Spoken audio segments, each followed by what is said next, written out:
So by now, we're all too familiar about the incident that took place in Austin, Texas, between Austin Metcalf and Karmelo Anthony. But as the dust settles with everything, right, this situation really started to make us question the fabric of society. On April 2nd, 2025, a day that should have been about school spirit, athleticism, and really and truly a competitive day between schools, a track and field meet. Nobody expected that on this day, the stadium would have been turned from an athletic sporting event to a crime scene. Witnesses say that Anthony entered the Memorial High School tent uninvited.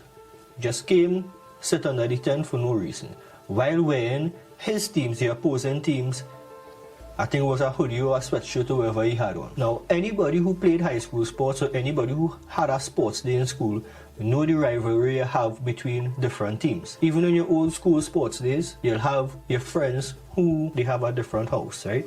And it have a certain amount of rivalry that happens or takes place when that's going on.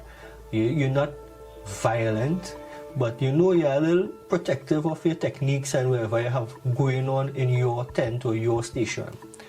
So to have somebody walk across and just sit down in your place who not supposed to be there, wearing the opposing team's t-shirt, hoodie, whatever he was wearing, is upsetting to say the least. So the Metcalf brothers, right, because there's two of them, one passed away and the one who held his brother while he passed away in his arms during a sporting event in a school. So both of them, they walk up to Karmelo and they was like, you know, you need to leave, you're not welcome here. And according to eyewitnesses, according to people who were at the event, who see what take place, they said that Karmelo Anthony looked at them and say, touch me and see what happened. Now, take this with a grain of salt. This is eyewitness report that is on the internet, so it don't even bound to be true, but apparently this is what it said. He said, touch me and see what takes place. So, you know, again, it's a high school track and field meet. It's like a high school sports day. Nobody expecting somebody to be there with a weapon. When somebody say that, the worst that will happen is you might throw some hand. That is it. And everybody know about young teenage boys, that male bravado, especially in a sporting event. So, the brothers now, the Metcalf brothers, Austin, I guess, touch him on the shoulder and say, you know, it's time to leave, you have to get up and go. And Anthony Karmelo pulled a knife out of his bag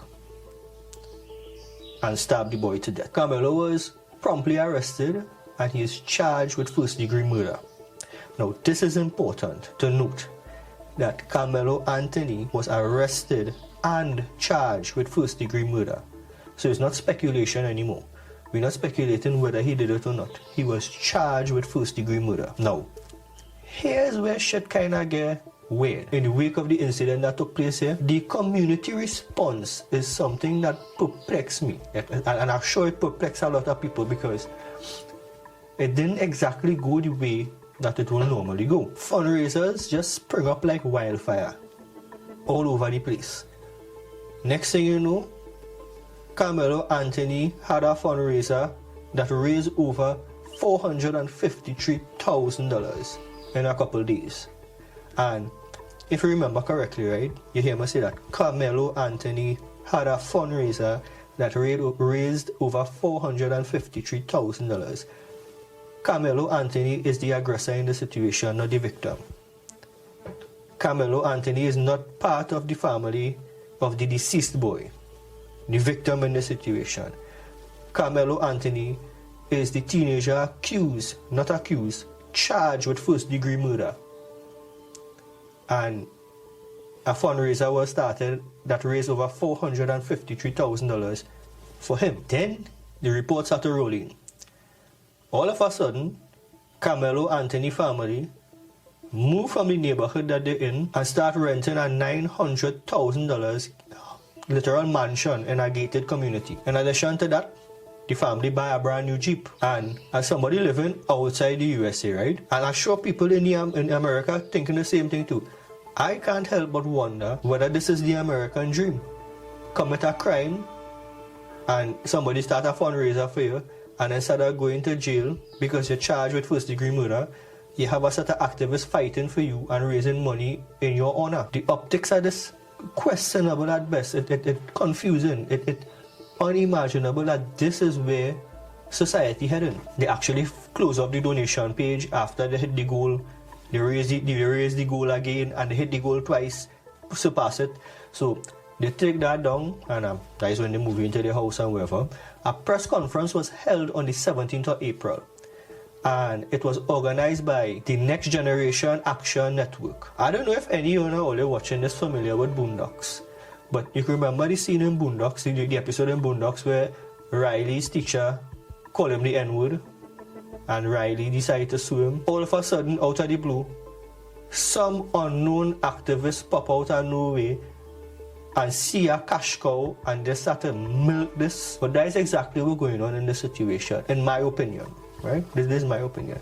This is exactly what's going on in this situation. The Next Generation Action Network, they decided to host a press conference. Now, Dominic Alexander, who's the president of this whole thing, right? He's spearheading this event. He had some words to say, and we're going to get to that just now. The initial purpose of the press conference was to address concerns, but instead it became a masterclass in exactly what not to do when hosting a press conference. Jeff Metcalf, he's the father of the deceased Austin Metcalf, right? He decided to make an appearance. He showed up to the press conference. You would think that's a noble cause, like the father of the deceased making an appearance in the press conference hosted by the killer of his son. You see, the initial thing at the press conference, the initial purpose of the press conference was to address the concerns of people involved and people who want to know, right? They're addressing concerns. So why is it that when Jeff Metcalf come there, the father of the boy who was killed, he issued a trespass against him? Dallas police came there on the compound and told Jeff Metcalf, you need to leave now. You're being issued with a trespass, and if you don't leave, we will have to physically escort you out. And he was like, okay, if that is the situation I will come to, he voluntarily, he say, I will go. And he left. And if just that situation in itself, right, like if doing that, right, trespassing the father of the boy who your son killed wasn't enough, well, President Dominic, right, and this is what I'm saying, if you could remember, the civil rights activists from Boondocks who just pop out of nowhere to represent Riley, right? This is just like this. He had this statement to make. He said that Jeff's presence at the press conference was disrespectful. Yeah, that is what the president of this organization said, right? He said that Jeff's presence, the deceased boy's father, at this press conference that he hosted to give answers on behalf of the boy who killed the man's son, he said it was disrespectful for him to be there. Not only was it disrespectful for him to be there, but that a father in mourning should have known better than to seek answers from a press conference. Where to seek answers from then? The internet? Wait to hear it on the news? I don't understand. Wasn't that the intended purpose of the press conference? To give answers? Then of course, Karmelo's mother come on stage to give her account of the situation that they're facing right now. And she said that her 13-year-old daughter is scared to stay home. Right? They're living with constant death threats. And are trying to not disparage or not take away from the fact that I don't condone death threats. I don't like the fact that your 13-year-old daughter is afraid. Your son, who is just 4 years older than your 13-year-old daughter, of a guy, which one is a more tangible loss? The feeling of insecurity or losing a child?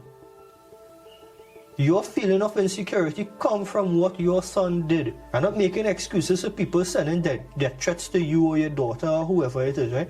But that stem from what your son did. And to be honest, this incident peel back the layers of deep-seated issues that we still have as a society. The supporters of Anthony Karmelo crying self-defense, claiming racist and whatever racial thing. They turn it into a racial thing. And they're crying self-defense. Self-defense from what? The only person armed in that situation in a high school track and field meet was Anthony Karmelo. Why he had a knife in the bag? Why he went and sit down where he's not supposed to be? Right? Don't turn this into some Rosa Parks, go to the back of the bus situation is not, and everybody knew that. You cannot spin it in that direction, right? Why did Anthony have a knife in his backpack at a high school meet? Who was the only one armed? I don't think that the self-defense tactic could work here. I don't think so. And if it does, then we have some bigger, deep-seated issues within our judiciary system. Because there is no way you need to defend yourself from an unarmed teenager by killing them. The simplest solution to this whole problem, and this wouldn't even be in the news, would have been to get up and walk away. That is all. That is all. And let me say, for instance, right? Let me just say, for instance, that Austin Metcalf actually hit you, right? He physically assaulted you. You had the opportunity to then get up and go and make a police report and have that lodged. You would have been on the other side of the law. Why did you choose this direction? Because it was a choice. You had many options, plenty. And while everybody just threw in support at this teenage murderer, because let me call it what it is, right? He was charged with first-degree murder. While everybody threw in, rallying behind this teenage murderer, what about the Metcalf family? What about his brother, who watched this guy stab his brother in the chest and hold him in his arms until he bleed out? What about him? What about the parents, who now had to sit down and watch on the internet as they turned the son killer into a martyr? We killed Hitler, he killed Stalin, he killed some threat to humanity. He killed a teenage boy, an unarmed teenage boy in a high school track meet. Why are we celebrating this? Why are we turning this into some kind of hero story? It's not a hero story, it wasn't self-defense.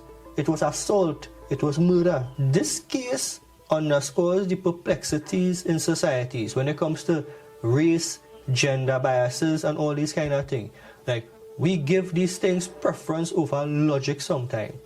And I think we need to put a stop to that. Now, to close this off, as the legal process continues, let me be mindful of the real situation here, right? The people involved, particularly the victim's parents. The situation that Austin Metcalf's family now faced with, not only an irreplaceable loss, but how Austin will now be painted in history if this continues to go in the direction that it's going. You're painting this guy, this teenager, as a racist. Now, in our pursuit of justice, perhaps it's time to reevaluate our conscience. Are we really championing the right cause? Either side, right? I need everybody to have this thought in their mind. Am I championing the right cause? Or are we just pawns in a narrative driven by sensationalism and bias? Let's try for empathy and understanding beyond the headline. Because stories with a headline, they're to capture your attention. It's up to you to have the intelligence to decipher right from wrong and not rally behind what everybody else rallying behind. That's just my 2 cents on this whole topic. If you have anything different to say, like if you think I was wrong in my opinion, let me know in the comments.